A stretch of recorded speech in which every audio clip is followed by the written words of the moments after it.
Hello बच्चों, let's read this question. Question says evaluate the following limits. Limit x approaches to 0, e to the power x minus e to the power minus x. सबसे पहले हम discuss करेंगे अपना की concept.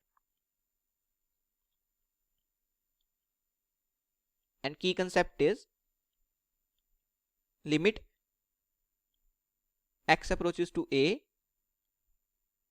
f of x, it is equal to f of a if f of a is in the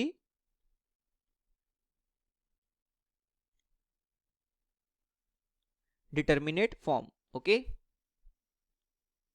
तो f of a जो है वो डिटर्मिनेट फॉर्म में होना चाहिए. अब डिटर्मिनेट फॉर्म का क्या मतलब है कि f ऑफ a जो है एक कांस्टेंट और वेल डिफाइंड नंबर होना चाहिए. ऐसा नहीं है कि कोई इनडिटर्मिनेट फॉर्म बन जाए. मतलब जैसे लिमिट्स में हम देखते हैं कि इनडिटर्मिनेट फॉर्म्स होती हैं.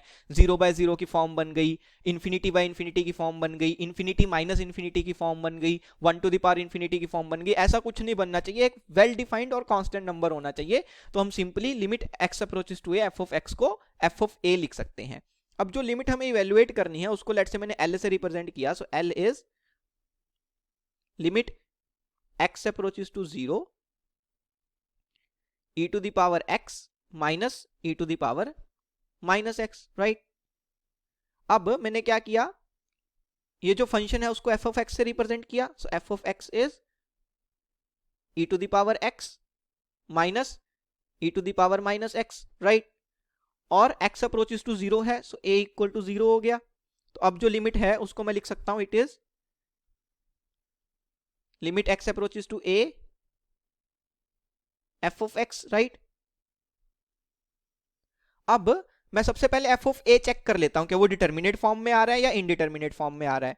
तो मैंने f ऑफ a निकालने का ट्राई किया. f ऑफ a के लिए क्या करेंगे, देखो जो f ऑफ x की डेफिनेशन है उसमें x की जगह पे a डाल देंगे और a जो है वो 0 है. तो ये क्या बन जाएगा, e to the power 0 minus e to the power minus 0. Right, which is equal to e to the power 0 1 हो जाएगा minus e to the power minus 0. भाई e to the power minus 0 भी तो 1 ही होगा बिकॉज माइनस 0 और 0 तो बराबर होते हैं. So it is also equal to 1. 1 minus 1 कितना आ गया, 0 आ गया. तो f ऑफ a जो है 0 आ रहा है, एक कांस्टेंट है, वेल डिफाइंड है. राइट, कोई भी इंडिटर्मिनेट फॉर्म नहीं बन रही. तो अगर f ऑफ a जो है डिटर्मिनेट फॉर्म में आ गया तो यूजिंग आवर की कंसेप्ट ये जो लिमिट है, limit x approaches to a f of x, इसको मैं f ऑफ a लिख सकता हूं. और f ऑफ a की वैल्यू कितनी आई है, 0 आई है. तो जो क्वेश्चन में हमें लिमिट इवेल्युएट करनी थी उसका फाइनल आंसर कितना आ गया, I can say that 0 is my final answer. Hope you understood it well. Best of luck. Thank you.